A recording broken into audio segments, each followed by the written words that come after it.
בשבוע הבאמת כואב הזה, וביום הכואב הזה, הרגשתי ממש תחושת מחויבות לציין את הבגידה הבלתי נתפסת של כלל ארגוני הנשים וזכויות האדם בעולם, על השתיקה הרועמת, על מילוי פיהן מים, עד לרגע זה אגב, אל מול הזוועות שבוצעו בנשים ב7 באוקטובר ומאז, והיה חשוב לי לעלות דווקא על במה מכובדת זו, וזו במה מאוד מאוד נכבדת, ולהוציא מפה את כתב האישום שלי אל מול כל אותם ארגונים. ואני אומר את זה בשפתם של רובם.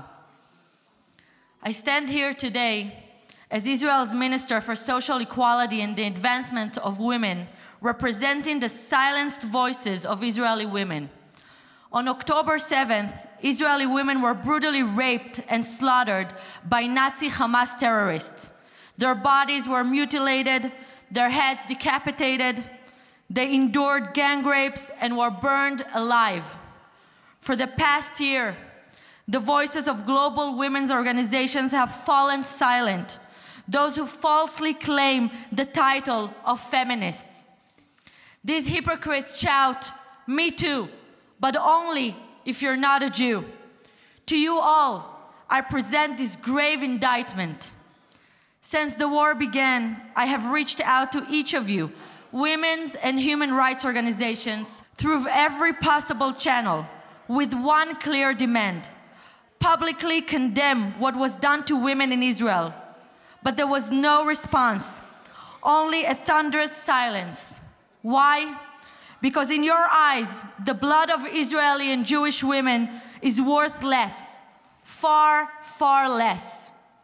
Let me teach you something about feminism, as you clearly lack understanding. True feminism isn't dyeing your hair blue and dancing in the middle of European streets. True feminism isn't staying silent when mothers, grandmothers, and young women are slaughtered, raped, and kidnapped. True feminism stands with Shiri Bibas, who were kidnapped with her 2 infants, not with the monsters who tore her from her safe bedroom in her pajamas. Not with them.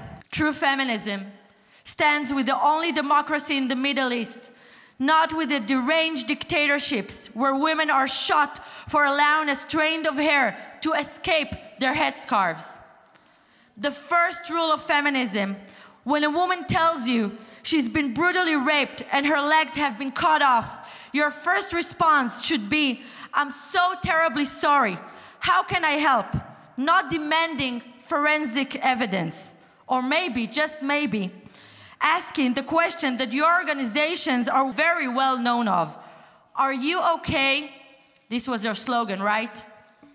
When she tells you she was forced to shower at the gunpoint in captivity with a terrorist touching and kissing her, you should offer her huge help of any kind, not a knife right in her back.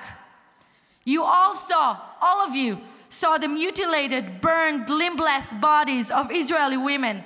We found Israeli women shot in their genitals, and it didn't even move you one bit. I didn't see you dance with tambourines, chanting like you do all the time, "Ceasefire now, ceasefire now," when Tamar and Jonathan from Nir Oz were slaughtered along with their 3 young children, while our children fought with their bare hands against thousands of Nazi-like monsters invading our homes and our land. The murder of Jewish families is not a just struggle against oppression. Not at all. All of you just know how to shout empty slogans, ridiculous slogans about free Gaza. You support all this while you support the subhumans who dismantle Israeli women to parts and hammer dozens of nails into their private organs. That is what you ignore all the time. You embrace the 5 men who, armed with knives and hammer, dragged a naked Israeli woman on the ground, gathered around her as she screamed for her life, raped her, and finally slaughtered her. I'm not disappointed in you. I'm disgusted. I despise you. You are all liars. You are all actresses. After this grave indictment, I have one conclusion. I find you guilty. Guilty of abandoning Jewish Israeli women's blood. Guilty of betraying women's basic rights. And your sentence is one. Your sentence for eternal shame. You will be remembered for who you really are. Your historical role ended on October 7th. You're proven to be without any real agenda or any moral backbone. You're anti-Semites who don't care about women's rights or any human rights for that matter. We will protect our mothers and sisters and daughters from terrorist organizations and from you, the accomplices of the terrorists in your fake women's rights organizations. And always remember, from the river to the sea, Jewish women will be free.